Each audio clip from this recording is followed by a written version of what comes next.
How are you? Good morning, good afternoon, good evening, everyone. My name is Zachariah. I'm so excited today. This has been a long time coming, with a lot of preparation over the last few months. And today we are doing the Rafael Medina subspecialty VMR. And we're doing it today on hepatology with the first to have a South African professor discuss a case. I'm delighted to introduce you to Professor Mark Sonderup. But before I do that, I just wanted to first thank Simi and thank Minahil for doing the scribing and teaching today. We really appreciate you both. And I wanted to ask if Dr. Kerala Lowe has anything to say. Oh, me. Hi, Zachariah. I'm really excited for you today. And I'm Professor Sonderup. I'm really excited to present this case to you. Wonderful. So Prof. Sonderup is a consultant and professor of hepatology at the University of Cape Town. He's one of the senior consultants in the Department of Medicine there. And Prof. Sonderup, I just wanted to ask you to introduce yourself. And we had one question was there ever a specific case or time in your career where you knew you'd made the right decision to choose hepatology? Zach, hello, and hello everybody. I'm Mark.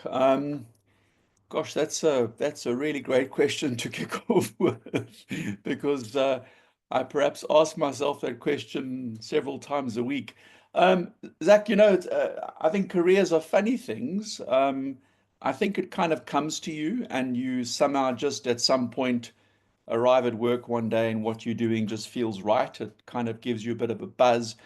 And probably just got that feeling on when I was, got that feeling when I was rotating through general medicine, doing my general internal medicine specialty, and went through liver and hepatology, and I kind of enjoyed the confluence of medicine and hepatology and transplant hepatology, and everything sort of rolled into one, and it was great. You just got that moment, and I think it's it happens in one's careers, and if it hasn't happened to you, it's going to happen to you at some point, and you just know this is kind of what you were sort of designed to be. So it's not a specific day or time, it kind of just happened. But thanks, and it's great to be here, and I'm ready to rumble. Wonderful. Thanks for that. And let's start. Do you mind opening up the whiteboard, Simi, and we can kick the case off? Yeah, sure.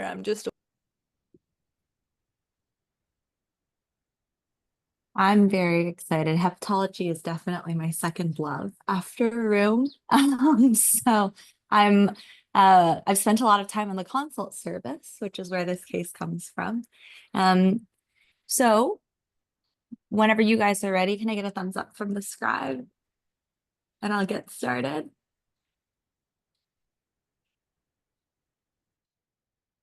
Okay. Are we all set? Okay. So this is a 22-year-old, otherwise healthy gentleman who presents with dark urine. So this patient had been at soccer practice earlier in the day, had been exerting themselves, and then after urinating after practice, noticed that the urine was quite dark, thought nothing of it, thought he was a little dehydrated, and then a couple of hours later urinated again and noticed that the urine was quite dark. He did not have any pain with the urination, didn't have any known trauma, and had never had this color, had never seen this color in his urine before. Just to fill out a little bit of his background, he's only had a couple of illnesses when he was younger. As a child, had meningitis, had a cystic hygroma resection, at very young age because of abscess formation, and then has asthma, but only intermittently uses the albuterol inhaler, so like very mild. And then has noticed maybe some easy bruising or some epistaxis over the last several years. And then the only pertinent family history to note is that his mother currently had renal cell carcinoma. Otherwise, no medications, no supplements. has never lived outside of the US, hasn't traveled anywhere recently, and smokes marijuana almost daily, but no other substance use. Wonderful. So, Prof, we've been given the case of somebody who presents with dark urine, and obviously there's a bit of a bias as this is hepatology, but I'd like to know what you make of that in a broader context, and if there's anything that you integrate from that past medical history, specifically with the history of easy bruising and epistaxis, that makes you might feel that it might be clued towards hepatobiliary disease. Yeah, I mean, so you've got to, I mean, I think there are a couple of pertinent issues in the presentation. First of all, you're dealing with a young man. So you're dealing with a young person. This is not an older person, so that kind of puts you in a slightly different category immediately. And his issue is that what I'm getting is, yeah, he's got this sort of past history and he did have a cystic hygroma, but it sounds like a pretty uneventful childhood, no major childhood illnesses. And then he's at football practice, and I'm kind of assuming it's not the first time he's actually been at football practice. I don't think you start playing football for the first time at 22, it would be unusual. So I don't think that's related. I mean, you know, sudden noticing of dark urine in a young male having exerted himself, some may say, oh, well, are you not just picking up, you know, somebody who may have underlying Gilbert syndrome or Gilbert syndrome, and it's just a young male who's exerted himself. I mean, I think we just get that one out the way. Very unusual for, I mean, we know that Gilbert's asymptomatic elevation of unconjugated hyperbilirubinemia, typically more frequent in men than women, often young men. And they notice it after intercurrent infections, viral infections. They become a bit jaundiced. Urine is noted to be dark and often associated with strenuous activity as well. But it would be unusual to really note that for the first time at the age of 22. And as I said, not the first time he's at football. So I think that's very unlikely. We build into it onset of dark urine. Obviously, as you said, we're biased here. We're thinking about, is the patient jaundiced or not? It's not the only cause of dark urine. Of course, you know, there are other causes of potential darkening of urine. Kara, I think, mentioned saying that you thought he was a bit dehydrated. That certainly concentrates urine and darkens it up. And then, of course, pigment in the urine in people, for example, who have something like rhabdomyolysis or significant hemolysis, you may pick up a bit of pigment in the urine, darkens. So that may be something as well to consider. But obviously, we're biased here and we're thinking that the patient probably is noticing darkened urine from elevated bilirubin. The issue of the specific mention around epistaxis, bruising, obviously we're now thinking, is there an underlying coagulopathy? Is there an underlying thrombocytopenia, which we're obviously going to get into, and that is something we need to think of. Bruisability often is in fact related to the thrombocytopenia. That's because that's something that comes earlier on with the development of portal hypertension and hypersplenism, and people tend to notice the easy bruisability. Epistaxis may be consequent to that, and of course a prolongation of the INR and an underlying coagulopathy that may come somewhat later with declining synthetic liver function would in fact be something evident as well. So Zach, yeah, I mean, that's the kind of way I would think about it. Obviously being biased, we know we're talking about hepatology, but that's kind of what I'd be thinking of. And when one goes in to examine the patient, I think you'd be looking at it through that sort of set of lenses. Wonderful. That was amazing as to how much you got out of such a limited amount of information. Claire, would you like to present the second anecdote, please? Of course. Oh, I love just the comprehensiveness of the discussion. I'll give you initial vitals and initial labs. So on triage, normal vitals. The exam was largely unremarkable. There is no scleral icterus or jaundice. The abdomen was soft, non-tender, and non-distended. There was no suprapubic tenderness or CVA tenderness. An initial UA was negative for any red blood cells, no hemoglobin or myoglobin, but positive for bilirubin and urobilinogen. CBC, largely unremarkable. White cells 6.5, hemoglobin 14.5, platelets 176. And then the Chem7, mostly notable for a normal creatinine and otherwise normal electrolytes. And then the liver panel, an AST of 47, an ALT of 67, ALK phos of 222, T-Billy of 1.2. For Professor Sonderup, that's 20.5 micromoles per liter. And a direct bilirubin of 0.4. That would be 6.8 micromoles per liter. A total protein of 7.7, that's 77 grams per liter. And an albumin of 4.1, which is 41 grams per liter. Coag significant for an INR of 1.2. Wonderful. I think before we get to the labs, Prof, we have a relatively unremarkable physical exam. And I think the first question I'd want to ask is, are there any things that are often left out in the examination of somebody with possible liver disease that you feel are vitally important? And then we can discuss the labs afterwards. Yeah, Zach, I mean, I think this is really important because, and maybe let me say, it's kind of drilled into us from when we knee high to a grasshopper in medical school that, you know, there are these certain features of patients with chronic liver disease. You know, we taught about the Dupuytren's contractures and the pulmonerethema and the spider nevi, and in the male testicular atrophy and gynecomastia and all those things that medical students can rattle off. And I think sometimes perhaps what we're not taught, or maybe we are, but we kind of forget, is that we need to have perspective on those clinical signs.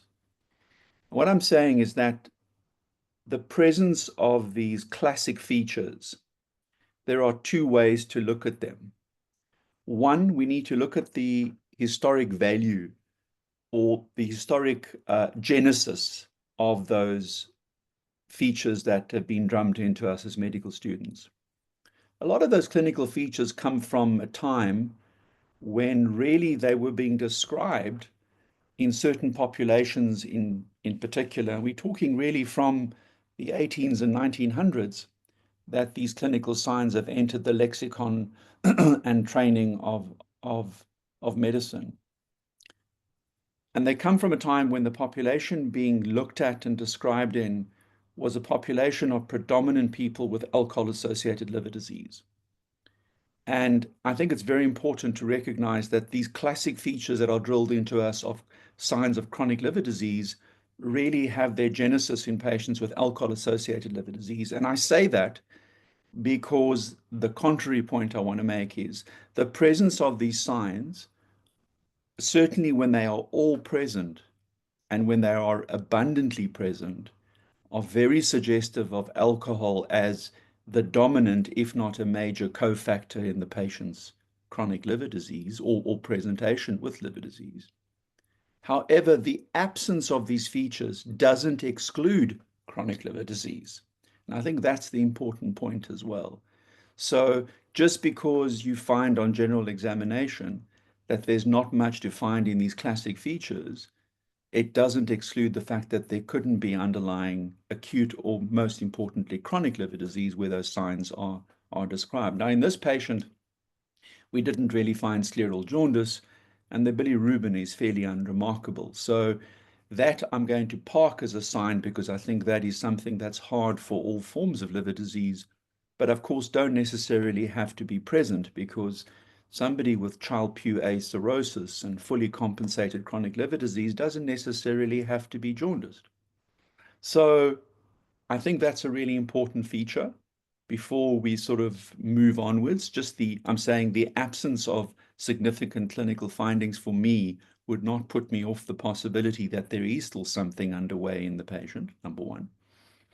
And then moving onwards in terms of the rest of the findings we have in terms of the labs, if you want to move on to that, Zach.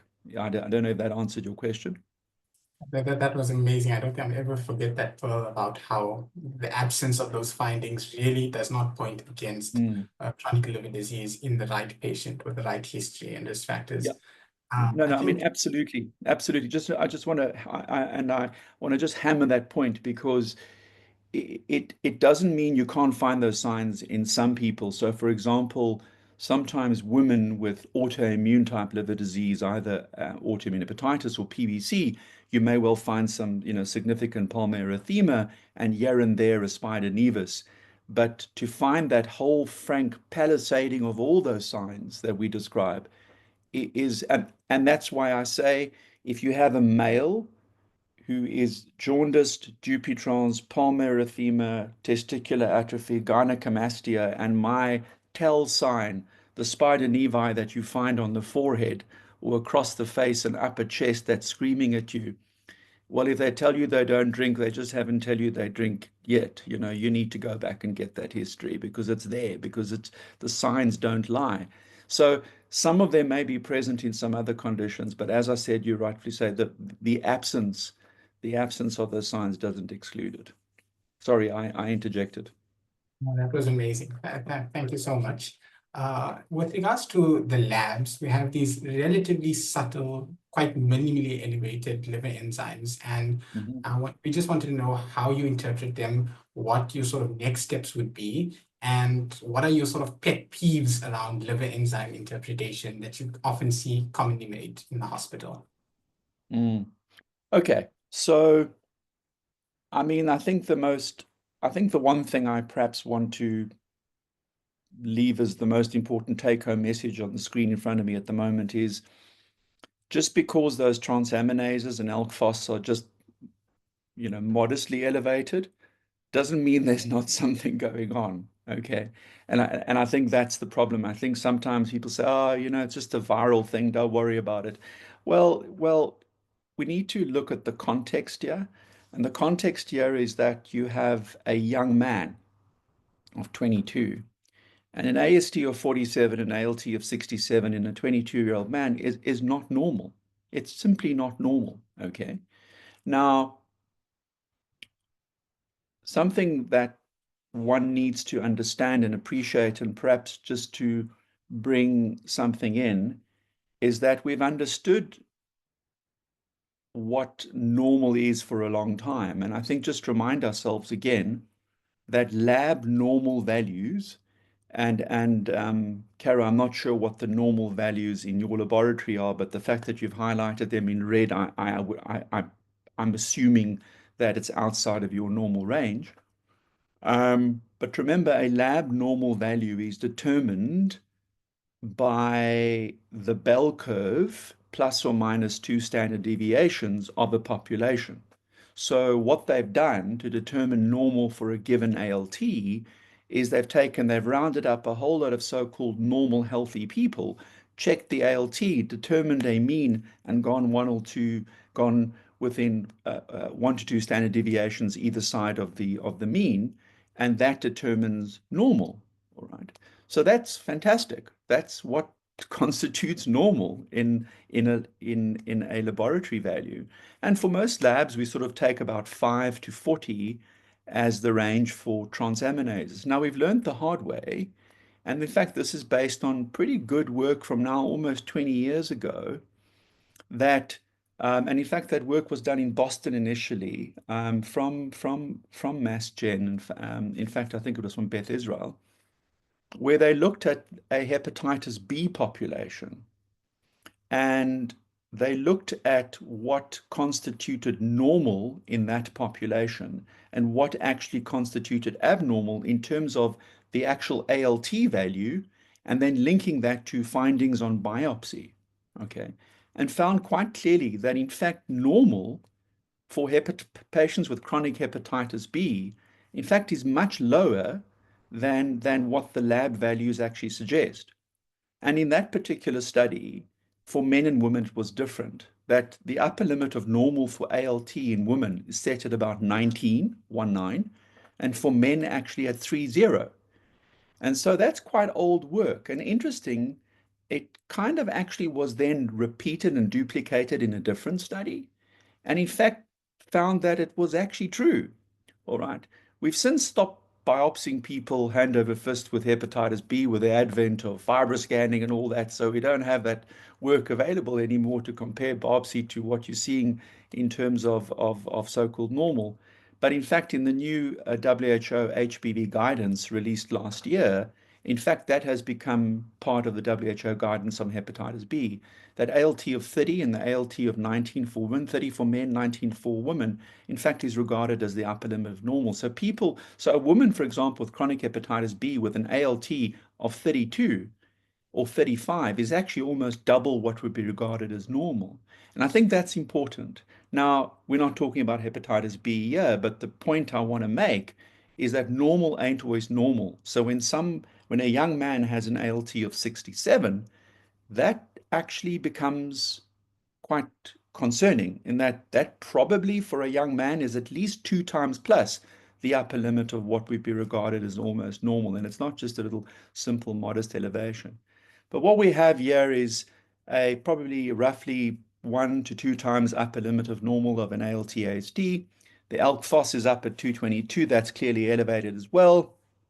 Sometimes difficult. And I know, Cara, my American colleagues have some sort of religious objection to a gamma GT. We do it all the time, this side of the Atlantic. All right. And I like a gamma GT. The problem is an ALK phos of 222 in a young man. You sometimes don't know what's coming from bone, what's coming from liver. This was a healthy young guy playing football. So, but let's take it that we're talking about the liver here, and just remind everybody, if you want to know which isoenzyme of ALK phos you got to actually get the isoenzyme, which many labs around the world don't even do for you anymore.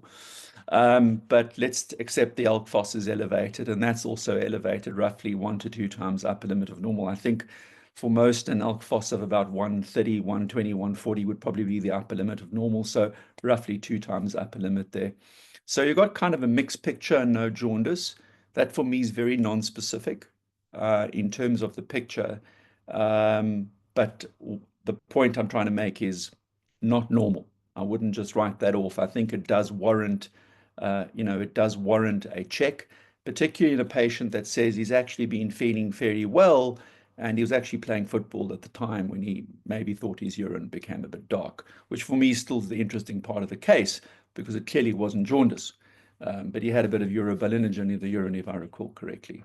So I'll kind of stop there, Zach, but I think that we've sort of got to that point, because for me now, the next step forward would be where to go next. Just to get something out the way, he had been playing football. I don't know what the relationship between playing and exercising significantly and then doing the blood tests were. Just remember, significant muscle activity does give you a bit of rhabdomyolysis. And if you do rhabdomyolyze, you can get an elevation of AST. Sometimes ALT pops up a bit as well because of just significant physiological stress and on the liver. But the ALK phos for me shouldn't really be up, so that's a little bit unusual. And the AST in those situations is usually obviously much higher than the ALT because of leakage of muscle enzyme.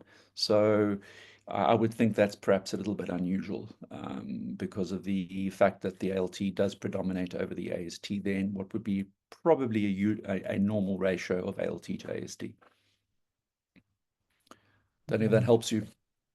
That was quite incredible. I love that. I think that too often in the hospital, we become desensitized to abnormal values because you see HbA1c is more than 14, and then we take 8 as kind of normal when that's actually not normal. And the same thing with liver enzymes is that younger patients especially should not have even remote elevations in their enzymes without there possibly being a serious cause.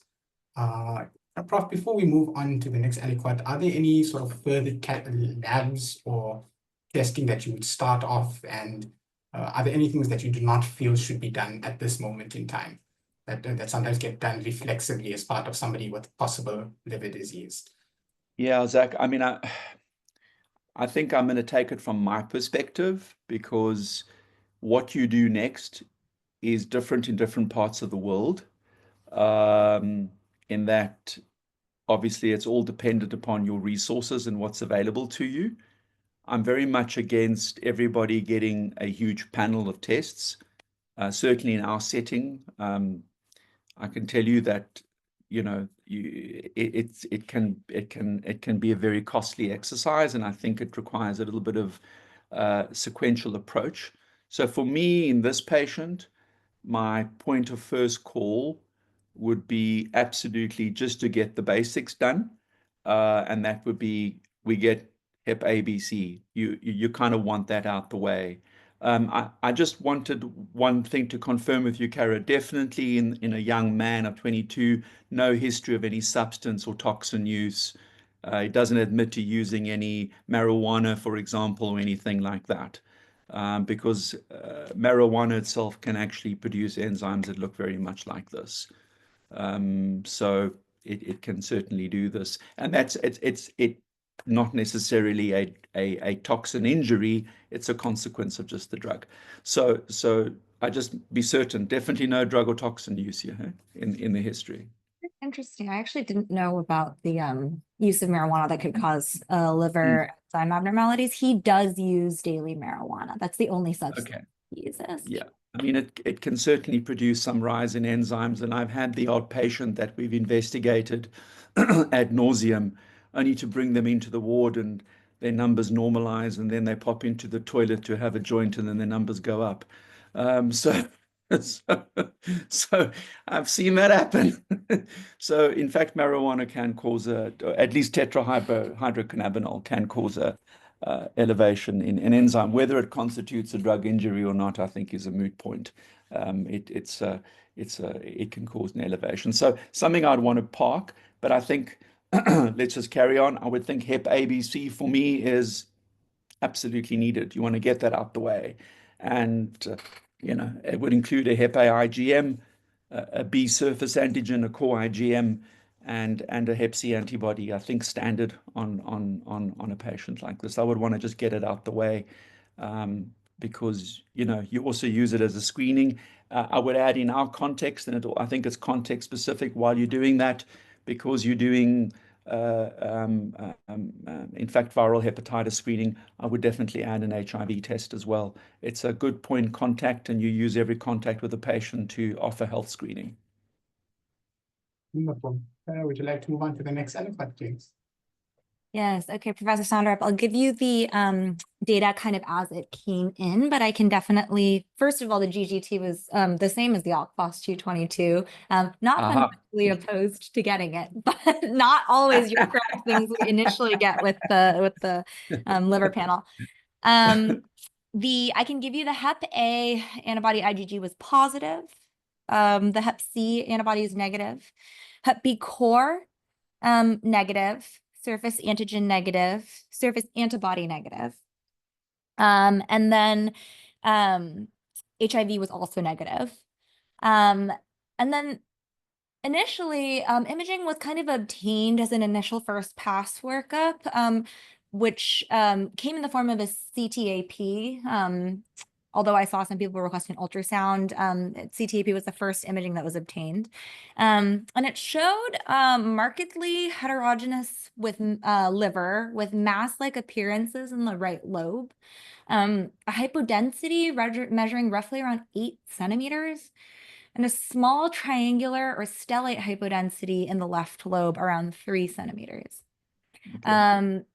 1 year prior, he had a CTAP for just a different abdominal complaint. I think just pain, like a non-specific abdominal pain that didn't have any evidence of these imaging findings. And alpha fetoprotein, I see there where you're entering it to the one you want to get alpha fetoprotein out the way as well. While you're seeing our AFP was 3.4 negative. Okay, all right. Anything else done, like I don't know if you'd call it a GI 199 or a CA 199? Any other markers? Ooh, I'm going to save some of those labs for the next aliquot. I'd love to hear you think of the imaging. Okay, no. I mean, that's fine. I mean, so I would have said viral markers first and an ultrasound. That would be pretty standard. It would, it's like the pulmonologists do a history, a physical exam, and get a chest X-ray. We do a history, physical exam, get viral markers, and do an ultrasound.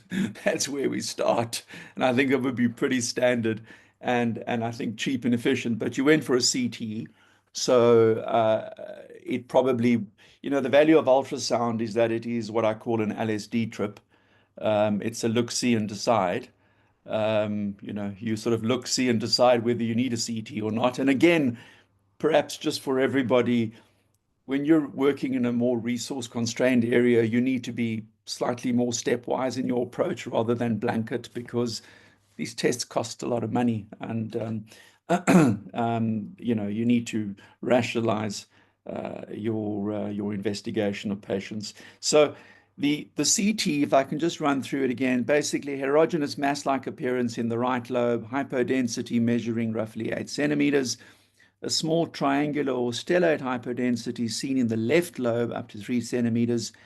He had a CT in 20 without any evidence of masses. Okay, so we've got I could actually say to you, well, why did he have a CT in 2023? It's unusual just to have a CT, but let's take it that there was nothing. So you've got a chap that's got multiple mass-like appearances in the liver. This changes things, substantively. And if you then step back to the patient again and you look at the liver profile and you step back from it, you've got someone who's not jaundiced, all right, and who basically has, let's call it a mixed cholestatic hepatitic picture, all right? They've got elevated canalicular enzymes, ALK, phos, and gamma GT. And the gamma GT, if it's around about the same amount, is probably increased somewhat more than the ALK phos in terms of the quantum of jump. So if I look at those numbers, for me, it looks like a cholestatic predominant picture, but it is mixed, all right? But it's definitely leaning towards a canalicular pattern, in other words, ALK phos gamma GT, rather than a hepatocellular pattern. Now, why am I sort of going on about that? It's because hepatology is all about pattern recognition. That's what it is. A lot of medicine's about pattern recognition, but pattern recognition in hepatology starts with the liver profile. And you note I'm using the word liver profile, not liver function test, because that's the worst word ever created on the planet. So it tells you nothing about function. Yeah, Billy Rubin does tell you a bit about function, but the rest is all rubbish. It's about a pattern of injury. That's what it is. The liver profile is a pattern of injury. And so it's slightly more cholestatic. And remember, elevated canalicular patterns can be seen obviously in any sort of cholestatic injury. But when you see that together with a CT, it goes with what we call an infiltrative pattern. So infiltrates into the liver. By that we mean tumor, fat, granulomas, amyloid, etc., infiltrates into the liver. And tumors can be primary or secondary, of course, but infiltrates into the liver tend to give you a canalicular pattern rather than a hepatocellular pattern as a general rule. So that, for me, that pattern now would make more sense. That's slightly more canalicular. Again, not significant increases, lack of jaundice, masses in the liver. You're now going through you're going down a slightly different track. The one thing I have to throw back at you, if we're doing a CT, the one thing we would be doing currently is I'd be saying to the radiologists, can you tell me and give me a potential LIRAD score on the CT scan? And by LIRADS, it's the liver information radiological detection system. Okay, that's the reporting system that has been standardized, and they will give you a LIRADS 1, 2, 3, 4, and 5 score, with LIRADS 5 being absolutely convincing radiological evidence of hepatocellular carcinoma. So the LIRADS system was created for reporting by radiology in terms of trying to give credence to the diagnosis of HCC, because we all know that HCC in most instances is a radiological diagnosis in the right clinical context. The the vast majority of people, we don't biopsy to confirm HCC. We base it on the clinical context, the potential ancillary support features such as tumor markers if present in the right clinical context. Somebody with chronic hepatitis B comes in with an alpha-fetoprotein of 10,000, and that's the picture. LIRADS 5, it's HCC, we know that. So I would have asked them, what is the characteristics of these lesions?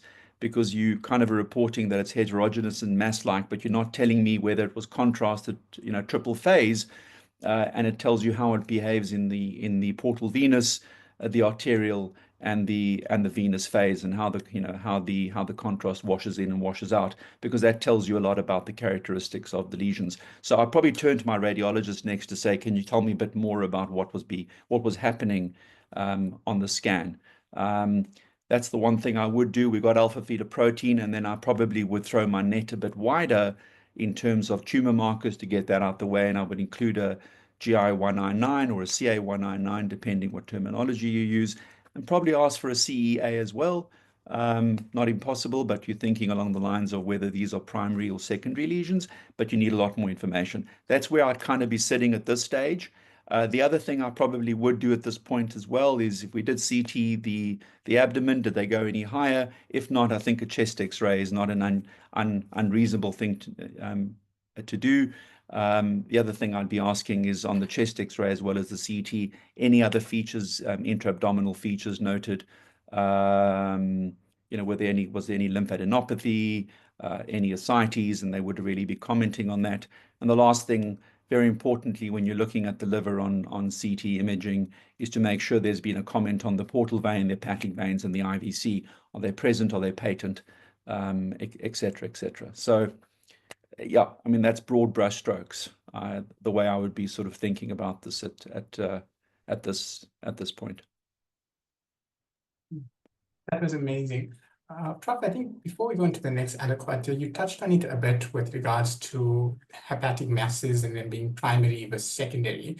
But is there any way you can expand a little bit upon that, and especially with a 22-year-old male, relatively well clinically, and how you'd sort of go about interpreting that aspect? I mean, the guy is well, and he's got a multiplicity of lesions. So from a malignant point of view, a little bit unusual for him to be this well and have these features. So where you weight malignancy is somewhat lower down, and I would bring in other potential differential diagnoses, and I would bring in granulomatous change as well into a young male. I mean, there are certain conditions that can behave in the same way and look the same way. But I think malignancy in a 22-year-old we bring down, but of course not impossible, because Zach, as you would know, in sort of our neck of the woods and on this continent, with its burden of hepatitis B, just to put you in the picture, we currently have a 15-year-old with hepatocellular carcinoma, and we get 19 and 18-year-olds with hepatocellular carcinoma, and 25-year-olds and 22-year-olds. So that for us would not be necessarily a complete exclusion, but the wellness of the person, I agree with you, it would be unusual, and therefore lowers the likelihood of malignancy, never excludes it, because that's what the job you have. He had that family history of renal cell cancer, so I just want to sort of leave that out there. How we pack that into the bigger picture is debate, but I'm just saying I would lower the malignancy issue on the differential, but it brings up other issues. Never take it away completely. Wonderful. Carol, would you like to move on to the next aliquot, please? Yeah, so I have a couple more lab tests for you. We mentioned the AFP being 3.4, which was negative.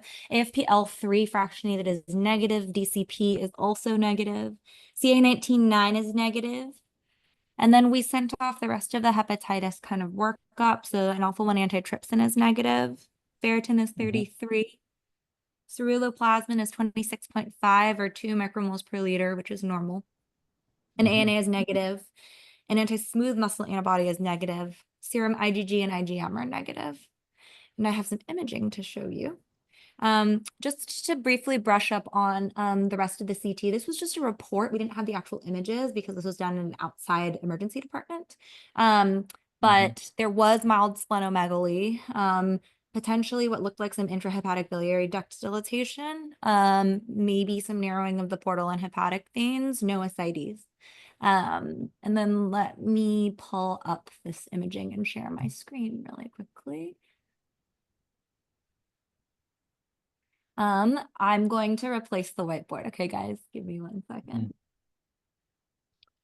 While you're busy typing, I'm just going to mention that you mentioned the splenomegaly. In fact, I didn't do the calculation. I wanted to, but remind everybody about the simple calculation using a FIB-4 or APRI score, just as a marker of potential hypersplenism as a soft marker towards advanced fibrosis in the liver. And I think if you did a FIB-4 on him, his age would probably keep his FIB-4 keep his FIB-4 low, but the APRI score with that AST and platelet count may suggest that he's got an underlying degree of fibrosis. So a simple, quick calculation just to give you a guide towards fibrosis in the liver. Right, there we have it. I briefly apologize for the quality of the images. I really was hoping to get it while they were on the nice PACS screens in radiology, but this is what we've got. Okay, this is the MR, right? Mm-hmm. Oh, that's an impressive lesion. Right, right. That's impressive. And there's duct dilation as well. Right. I'll scroll back up. This MRI was done with evoist contrast. I will also show you the coronal in a second, and then we can pause for discussion. Okay. Here is the coronal view. Oh, is it going to? Hold on, give me 1 second.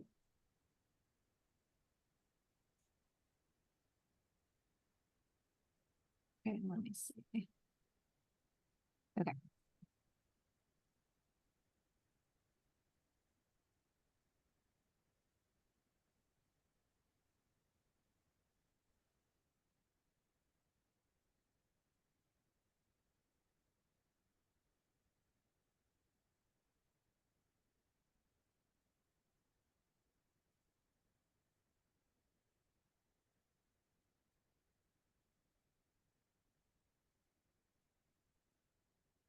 Okay, and then I'll pause it there. We can share the whiteboard again.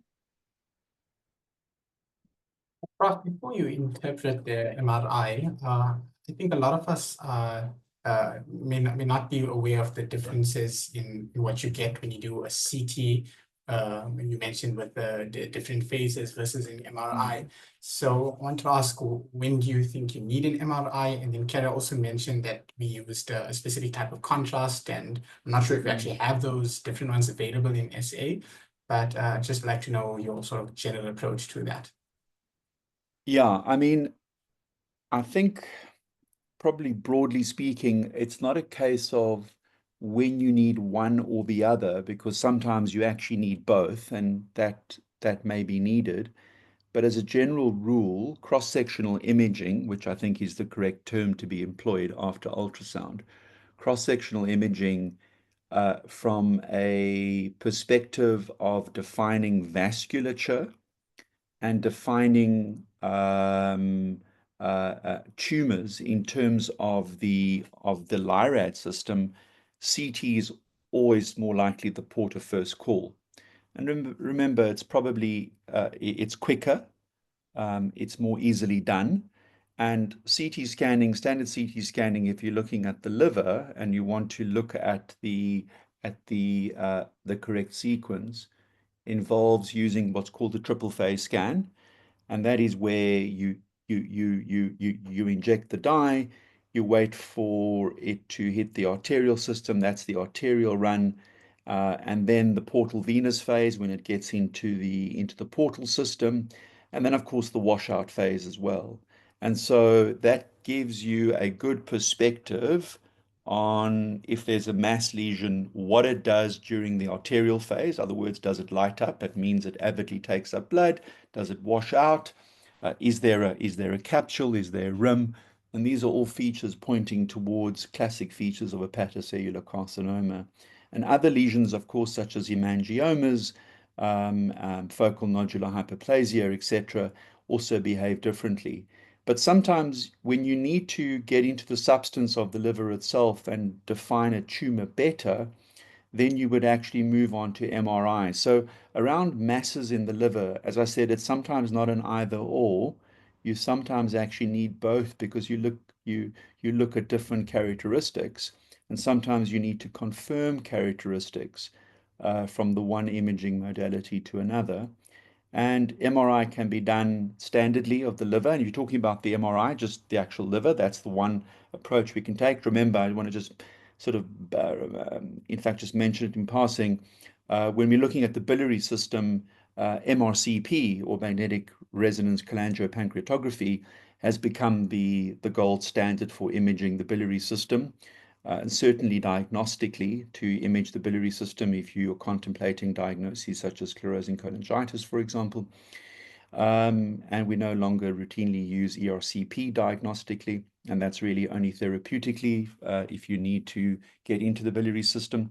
So MRI of the liver, we use also a contrast. And Kara, sorry, I didn't catch the contrast you used. Are you talking about Primavist? Are you talking about is that what you mentioned? Oh, I think our brand name or whatever we call it is Evoist, but it's Okay, the it's probably cellular. Yeah. it's probably just your brand name, and it's a gadolinium based a contrast that basically is used and is in fact avidly taken up by hepatocytes and used in terms of the various sequences. And if you want a better tutorial on the ZAC, you must get a radiologist and haul their ass over here. It's not my circus that. But they will tell you about all the wonderful toys and sequences they do with MR in terms of looking at various aspects. And that's all used diagnostically and really intently focused on mass lesions in the liver because all that bit of data and information helps you characterize lesions better and get more closely to a diagnosis. So that's a 3-minute summary on imaging of the liver. So for me, it's not really an either or. It's sometimes you need both, but CT remains the port of first call for most patients simply because it can be so easily done. Back to you, Karen. I think actually so the second part of that was to ask what you thought of the liver of the liver on the MRI. Yeah, well, I mean, we're seeing very large lesions. I'm going to yeah, you showed me one sequence. I'm going to be naughtier, Carrie. Can you tell me what the radiologist reported rather? Because I'm going to go off here and looking at one sequence only, and that's not going to help me. They need to tell me whether they were talking because it looked like solid and cystic components to what we were seeing there.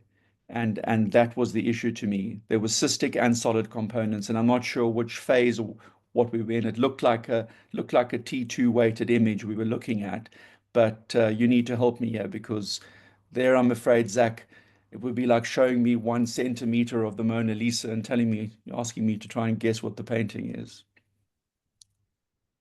Absolutely. But I'm seeing very large lesions. The one in the right lobe looked cystic, the other one looked more solid. And there you're going to need to help me. Absolutely. All right. I mean, ask and you shall receive. And I think that's a really good point about needing to see the multi-phase. This was a multi-phase MRI. And so findings wise, we'll focus on the liver. Just to get the other parts out of the way, redemonstrated mild splenomegaly, no ascites, redemonstrated intrahepatic ductal dilatation, and some narrowing of both of the hepatic vasculature. And then in the liver, there are numerous hepatic masses. all of which but one demonstrate a lobular peripheral rim of retained contrast on the hepatobiliary phase with a central scar.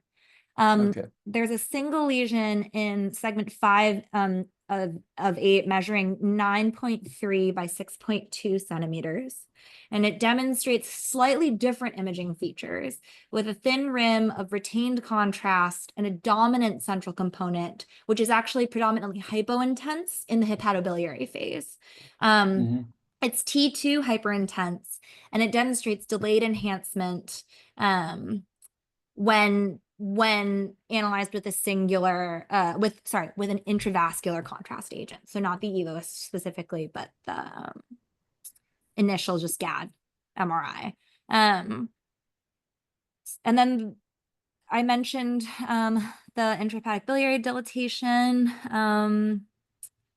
And so I think the overall impression is that like there are numerous hepatic masses with that rim of contrast and central scar, but the largest lesion in segments 5 and 8 appears slightly different from the other masses with kind of a hypodense interior and then a delayed kind of washout. Yeah, I mean, part of their differential here, clearly, if they're talking about a central scar is something we tend to apply to focal nodular hyperplasia and FNH. And then sometimes in the fibrolamellar variant of hepatocellular carcinoma, which FNH sometimes can be difficult to tell the two apart, and you need to look at it very carefully. But you have a multiplicity of lesions in a patient that's actually fairly well with a normal alpha fetoprotein. So FNH, the male, maybe I would put that slightly lower down. It's probably something I would anticipate more in a woman. But fibrolamellar variant of HCC is something that I would think. Unfortunately, patients can look rather disproportionately well, and in fact present very much like this. Yeah, I mean that's where I would be at this stage. The next point I'd be asking myself is the radiologist to come down hard on what their call is. And the one aspect for me that jumps out is this mild splenomegaly. Because it kind of tells me that what's been here has perhaps been here for a while. It's allowed the spleen to actually increase in a bit of size. So there's obviously a bit of relative portal hypertension. There's nothing in the spleen, so I don't think the spleen and liver are reflecting similar pathologies. We're not talking about hepatosplenomegaly here. I think the spleen was absolutely clear. So I think the spleen's big because of a bit of portal hypertension, or clinically, or at least portal hypertension in evolution. So that's where my mind would be sitting at the moment in a patient like this. Yeah, I mean that for me is something. Lymphomas, I think this would be extremely unlikely. I would not have that on my list at all. You're not going to have it looking like this would be completely unusual, and the patient's way too well for that. So I think that's completely unlikely. Yeah, I mean, I'm not sure what your radiologist came down with at the end of the day, but that's where I would lean on my radiology folks to say, come, you're being paid for that report. You need to come down a bit harder on what you think your differential is radiologically, because that's where we actually are sometimes with lesions. We need to have a more harder differential diagnosis radiologically and then decide what to do next. Wonderful. I think before we go on to the next adequate, Prof, is there any, at this point, would you think that a biopsy is necessary, or do you really think that we need to have a much more solid picture of the imaging before heading down that road? Well, I'm not sure what we're going to be imaging with next. I mean, at some point you have to say to yourself that tissue is king. And if you want a diagnosis, that may well be the road you're going down on. What we've bounced out the way is hemangiomas, for example. We don't really want to be necessarily biopsying those. But as long as we've bounced those out the way, then I think that's that's the route you're going down.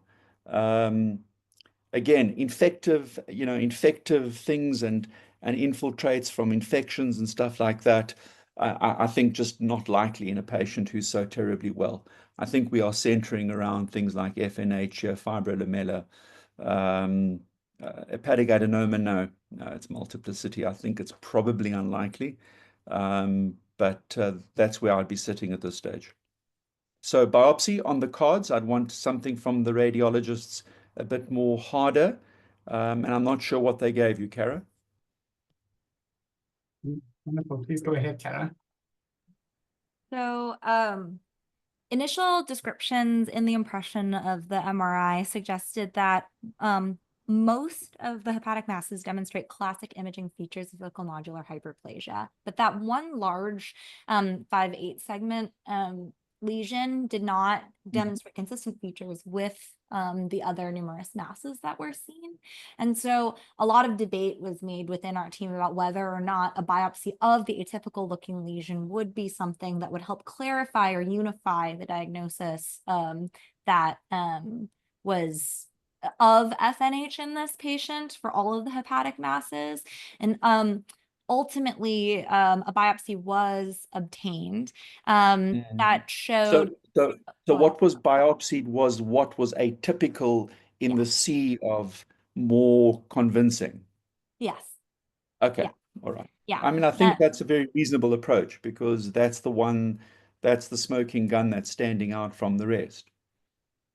Right. And Zachariah, if do you feel like this is a good time for me to go into the pathologic diagnosis? Is there anything else you'd like to discuss? I'm not sure if you have anything to add, Prof, but if not, then we are starting No, to. so your radiologist felt FNH, is that correct? Of the majority of the lesions. They Yeah. felt FNH and then an atypical outlier because, of course, the outlier is what you're worried about. And there I'd be worried about fibrolamellar because that can occur in that sea of FNH sometimes. That would be my concern. Yeah. So I think biopsy that area would be, that's where I'd be thinking at the moment. Yeah. Okay. So the FNA biopsy, final pathologic diagnosis, shows a well-differentiated hepatocellular lesion characterized by nodular architecture, fibrous septa, mild ductular reaction, aberrant arterioles, and patchy sinusoidal dilatation admixed with portal tracts. There's no cytoarchitectural atypia.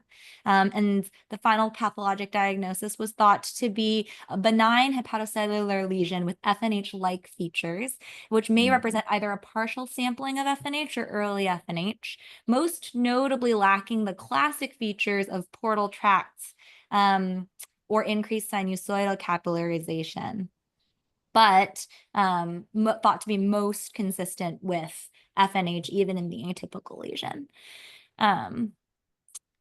Yeah, I'd love to, pause for the rest of your comments, and then Zach, I have a couple of teaching things that I was thinking about after the share. Yeah, I mean that's a pretty unusual situation in a 22-year-old man. So I think the management approach is entirely correct in that you took him all the way to biopsy because first of all, it's an unusual pathology in men. We know FNH, as I said, is more frequent in women than men.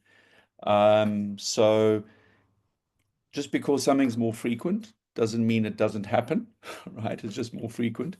And so I think taking him to biopsy was absolutely necessary.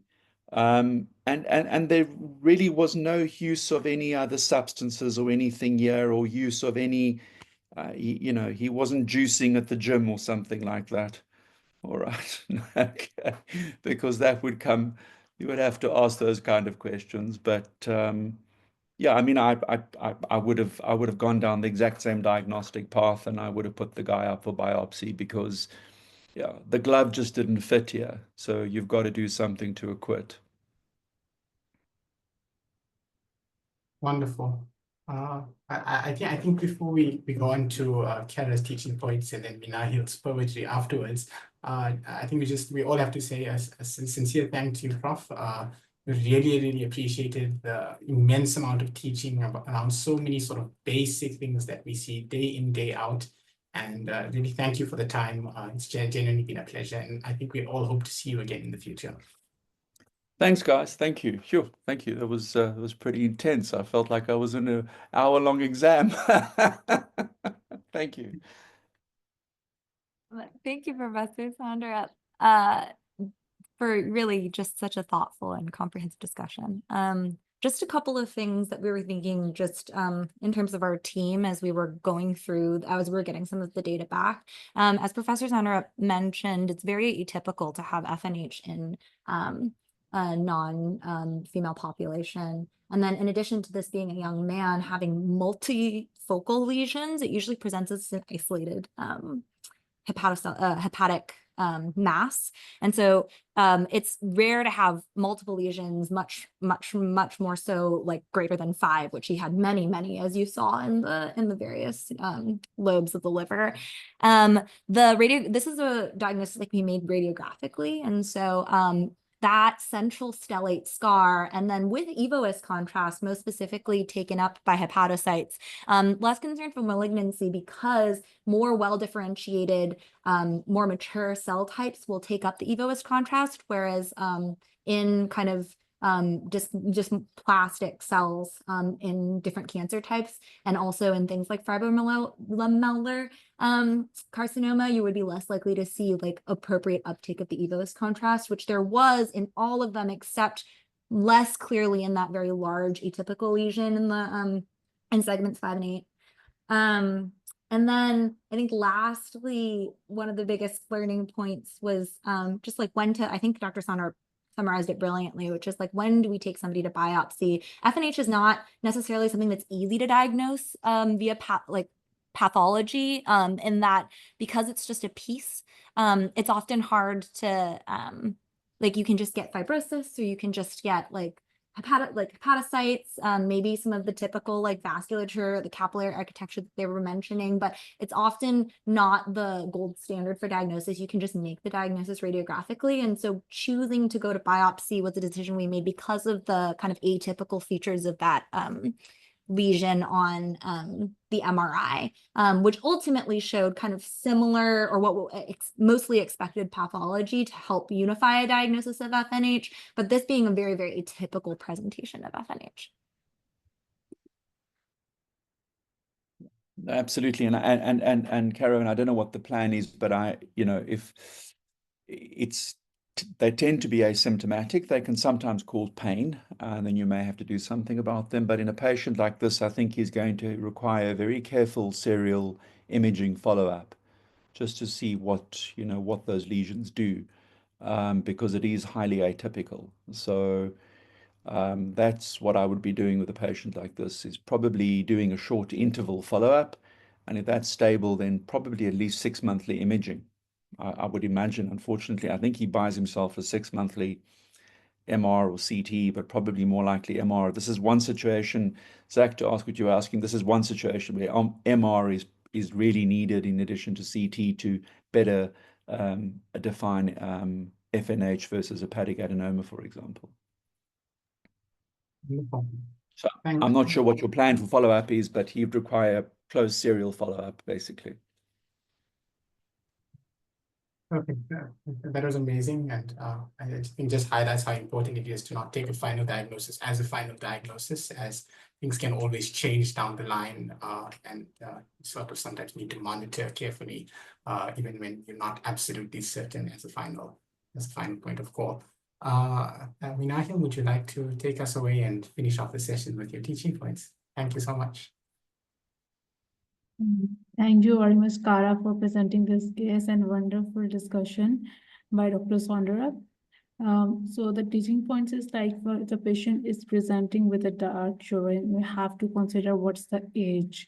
It's an adult patient or a young patient. Then what's the onset? It is sudden onset or gradual onset. And the common causes are like autoimmune hemolytic anemia, various liver pathologies, rhabdomyolysis, hemolysis, and medications. Then clinical science plays a very important role. Historical significances like mostly these features are suggestive of alcohol use, but there is another aspect of this thing that absence of clinical features doesn't exclude any acute or chronic liver disease. And then we have these elevated LFTs that should never be ignored, even they are moderately elevated. And we have to consider other factors too with the elevated LFTs, like the patient age in this case. Moving towards the imaging of the liver, we start with the ultrasound, which will help us in liver assessment and localization. Then we will move to the CT scan that will define the vascularity and characterizes the tumor. After that, we will move towards the MRI that will detail the evaluation to confirm the lesion characteristics. Going towards the pattern of liver injury, we have infiltrative pattern, canalicular pattern. Infiltrative are mostly suggestive of any tumor, fat, granulomas, or amyloid. And canalicular are suggestive of bile flow obstruction and cholestasis. Liver profile usually help us to differentiate between the hepatocellular and cholestatic pattern. If we found a central scar in any imaging, it is mostly suggestive of focal nodular hyperplasia. And this patient have a mild splenomegaly that was suggestive of advanced liver fibrosis or portal hypertension. And then we discuss about Lyroid scores, that is a standardized system for reporting liver lesion and assessing the malignancy risk. So these are my teaching points. Amazing, well done. You covered all the important points and really appreciate it. Thanks everyone. Thanks, Prof. And I hope you all have a good night. Bye. Thank you, everyone. Thank you. Thanks, Zach.